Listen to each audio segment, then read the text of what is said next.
Hello, everyone. It's been a while. I've just been busy with work, but I wanted to delve into another unique and wonderful topic. It has more to do with the online artists of, Twitter, plus VGen, and also just any other artist that offers their services. But this is much less about the artists and more about live 2D riggers. So for those who are unaware, uh, a VTuber model, the people that, pose as digital characters and use a webcam that tracks their movements and stuff. You have an artist that makes, the character, but you also have someone called a rigger that essentially sets up the joints and movements and the animation sort of where it's possible to, have your range of movement and be able to make expressions and faces, and they react to what you do, and the camera scans that and tries to apply that in the same way to the model. But, there's been like a big stink like a week ago, basically saying that a person paid for a rigger to, rig their model, but that person is no longer available. The rigger is no longer available. And the main issue is that they paid all this money because riggers aren't cheap. It's basically paying like an artist to do a big old commission that could cost like thousands to hundreds of dollars. A rigger is about the same way. It's just that they just need assets to work with in order to rig everything so it functions properly with the camera. This person basically says, like, I paid all this money. I'm trying to get in contact with this rigger who rigged my live 2D model, my VTuber model, and basically they don't have basically the source code, the source files. I forget the exact name of what it's called, but the source files to actually update and add basically new animations to the model. Because every rigger has to essentially have their own file where it allows for the animations to occur. The biggest problem that this person has is that they can't get in contact and they can't access these files because they were never given that source code essentially. So there was a big stinking discussion over Twitter where basically you have one side saying, well, yeah, I think the customer, the client, should be able to get these files and be able to update their stuff and work with other riggers should that rigger be unavailable, the original rigger that helped rig up the model. If that person isn't available, well, obviously, you should be able to have access to those source files and give it to someone else who can add modifications and update and do repairs or whatever to maintain the model because it is a piece of software at the end of the day, and you need to continuously update that software, that code, in order for it to function properly.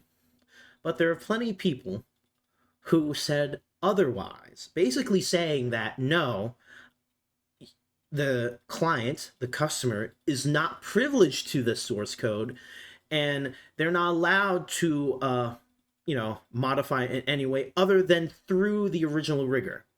And some rigger essentially said, hey, it's basically provide the equivalence of, well, you pay for a cheeseburger, but you don't pay for the recipe of the cheeseburger. And to me, that's like the stupidest logic possible. It's very fucking stupid logic because you're not paying for a cheeseburger. You're paying for a digital asset, essentially. That's your brand. If someone's wanting to, go big into VTubing and whatnot, that's your brand. That's where you make your money. That's your brand. That's your identity. And if you can't maintain and fix it, well, you're fucked. Like, to me, it makes no sense why you would do that. Obviously, that's a business agreement to be made. Like, yes, I do want the source file so I can manage and update or add on to that file if you're not available or I want to go to a different rigger. There are plenty of riggers that do offer that where they'll give you the file and you can, go to someone else, but you could also go back to them to have it update or change or add anything new. But there's a lot of riggers that are essentially coming from the mindset of you should own nothing and you will be happy. Like they are unironically going with like the WEF, the World Economic Forum type of thought process of you pay for a service and you pay for an asset, but you don't actually own that asset. You have to go through them exclusively, which at the end of the day has pissed off a lot of people and essentially made people more willing to say, fuck it. Either I should do it myself or I hope to God that AI replaces all of you so you can't make a living. Which I'll admit from, my past histories with artists and whatnot, I understand the sentiment as to why people feel that way. A lot of customers feel that way when trying to commission a piece of work. Um, a lot of artists and a lot of, and I don't really know about riggers. I never really interacted with riggers, but I know a lot of artists, a lot of Western artists can come off as pretty fucking pretentious and greedy and very dishonest and lacking professionalism or work ethic. Hence why I tend not to really go with Western artists. I don't really have a problem with most Western artists. It's just that the behavior that they exhibit is just really bad business wise. Why do you want to piss off your customer? Why do you want to piss off the people that are giving you money and not fulfill what was agreed upon when they first gave you the money? Hence why I understand why a lot of people feel that resentment and anger towards artists and riggers is because it's just the behavior, the lack of communication and the behavior, the unprofessional behavior. And in a lot of circumstances and reasons, I kind of can't really sympathize much with artists anymore because they've kind of made it to where like artists in the VTubing community are treated as if God and they have this God complex and massive ego. Now, I'm not saying that everyone is like this. Obviously, not every one of these artists are like that, and especially Western artists. I don't think every Western artist is like that, but there's a large majority of Western artists that are very much like this, where they're unprofessional, they don't do their work on time, their work is shit, and they have this mindset of where, well, it's trade secrets. I'm not allowed to. I don't want to give this person, the source code to their asset so they can actually maintain it and keep it. To me, that's a lot of bullshit. To me, it's like a means of trying to force exclusivity in a lot of ways because since you're the only person that has it, the person is basically obliged, has no other choice but other than to go to you, rather than saying that, well, their service is just so good, I just choose them because they're just better than everyone else. Like true, proper free market practices where people make voluntary choices to interact with each other and do transactions. By all means, I'm no means of a hardcore capitalist or whatnot. I think people should have some level of self-interest in protecting themselves and whatnot. But I don't know. To me, it just leaves a bad taste in my mouth, and it leaves a bad taste in how many of these artists have such massive fucking egos and treat people like shit, like their clientele like shit. It to me it's baffling. How I was raised is like you want to be polite, cordial, and professional. You don't have to be, overly nice or whatnot. But when you're treating the people who give you money in such a way that is so disrespectful and basically being bad faith in how you provide your service, it just leaves a bad taste and it makes me understand why people basically pray for your downfall. They hunger for it. They fucking cheer for your downfall and cheer for your obsolescence with the coming of, AI and generative art. And sooner or later, I guess apparently it's going to be AI rigging where you don't have to actually pay someone to rig your model and just deal with AI because the lack of business sense and the lack of professionalism amongst these people is just so bad, and people just despise them so much that they are literally praying for your downfall. To me, that has a lot more to say about artists and people who do commissions than people who are the customers.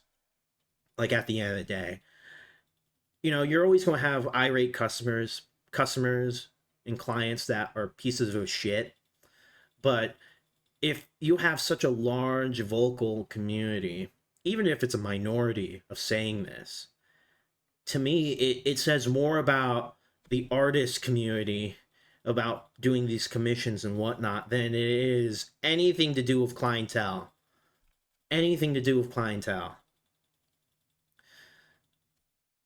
That's just what I get from this. Because at the end of the day, who essentially has more power in this relationship? Obviously, the customer has the most power of them all, because they're the ones with the money. And if no one wants your service, well, you're shit out of luck. You have no business. You have no business model. You have no profits. There's no way that you're going to make any money if no one wants to do business with you.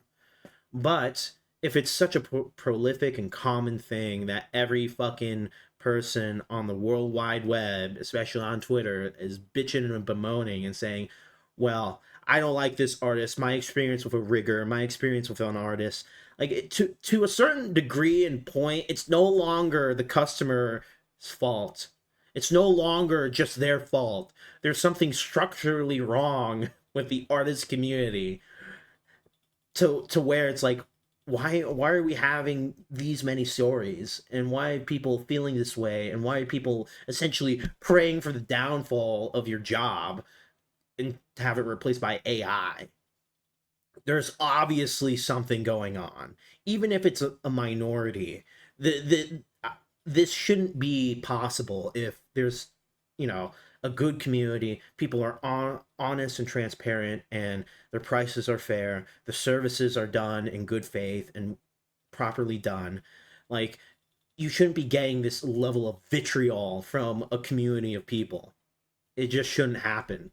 But you hear many VTubers coming out, many people who commission people are coming out saying that, yes, this is bullshit, and you shouldn't essentially force exclusivity by, denying people the ability to modify their files, the source files to their rigs.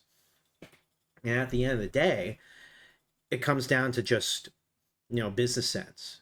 Like, obviously, if you're going to commission someone, have some business sense and have them, do some sort of contract, look at their TOS, see what they offer, what are their services, and if you don't like it, go to someone else. Go to someone else. Fuck them.